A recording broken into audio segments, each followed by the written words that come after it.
रामपुर नाम का एक गांव था। उस गांव में सभी लोग बड़े आराम से और प्यार से रहते थे। सभी लोग अपना अपने काम में बिजी रहते थे। उसी गांव में एक परिवार था रामलाल का। रामलाल, उसका बेटा राजू और फूलमती तीनों बड़े आराम से घर में रहते थे।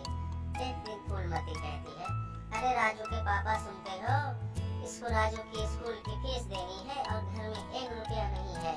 आप जा करके थोड़ा साहूकार जी से कुछ पैसे ले आओ। अरे साहूकार जिसको अभी पैसे लिए थे कुछ दिन पहले ही खेती के लिए, क्या आप वो दोबारा देंगे? अरे एक बार जाकर तो देखो राजू के पापा।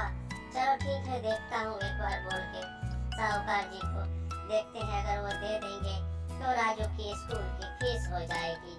थोड़ा सा ज्यादा काम करके इस बार जो भी खेती का पैसा आएगा साहूकार जी को दे दूंगा। देखता हूँ साहूकार जी घर पे हैं। साहूकार जी, साहूकार जी, साहूकार जी। बोलो रामलाल, क्या हुआ? साहूकार जी, मुझे कुछ पैसे चाहिएगा, फिर से राजू के स्कूल की फीस देनी है। ठीक है रामलाल, मैं तुम्हें देता हूँ, जाओ तुम अपने बच्चे की स्कूल की फीस भर दो। हाँ साहूकार जी, बहुत अच्छा। साहूकार जी ने तो पैसे दे दिए, बहुत अच्छे हैं साहूकार जी।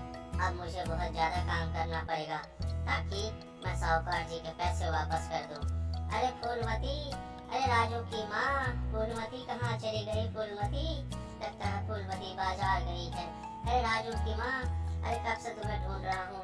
ये लो पैसे और राजू की फीस भर दो। चलो साहूकार जी ने पैसे तो दे दिए, अब ज्यादा काम करना पड़ेगा मुझे खेत पर ज्यादा काम करके साहूकार जी के सारे पैसे मुझे लौटाने पड़ेंगे, नहीं तो साहूकार जी नाराज हो जाएंगे। चलो मैं चलता हूँ खेत पर।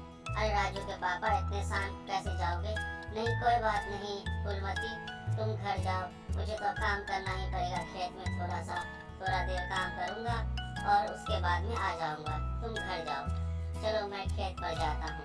ठीक है राजू के पापा, आप जाओ, मैं तो घर जाती हूँ खाना बनाने। बाजार से जो लाई हूँ वो बना देती हूँ मैं, शाम को हम लोग एक साथ बैठ के बात करेंगे। ठीक है फूलमती, तुम जाओ, मैं खेत पर जाता हूँ। और रामलाल उसे कहकर समझाकर और खुद खेत के लिए रवाना हो जाता है और धीरे धीरे खेत पर जाके अपना सारा काम शाम को निपटा लेता है। और क्योंकि ज्यादा काम नहीं करेगा तो उसे पैसे नहीं ज्यादा होंगे खेती से, और खेती से ज्यादा पैसे नहीं होंगे तो साहूकार को कैसे लौटाएगा? अब रामलाल शाम तक काम करता रहा। जब बैलों को भी प्यास लग गई, बैल भी थक गया, रामलाल को भी भूख लगी, तो वापस वो बैलों को बांध के घर की ओर रवाना हो गया और आ गए राजू के पापा। हाँ फूलमती, स्कूल की फीस भी भर दी। हाँ राजू के पापा, मैंने भर दिया है। चलो स्कूल की फीस तो भरी गई, अब इस बार खेती से जो पैसे आएंगे वो साहूकार जी को दे देंगे। धन्यवाद है भगवान का, ये सारा काम हो गया। हाँ राजू के पापा।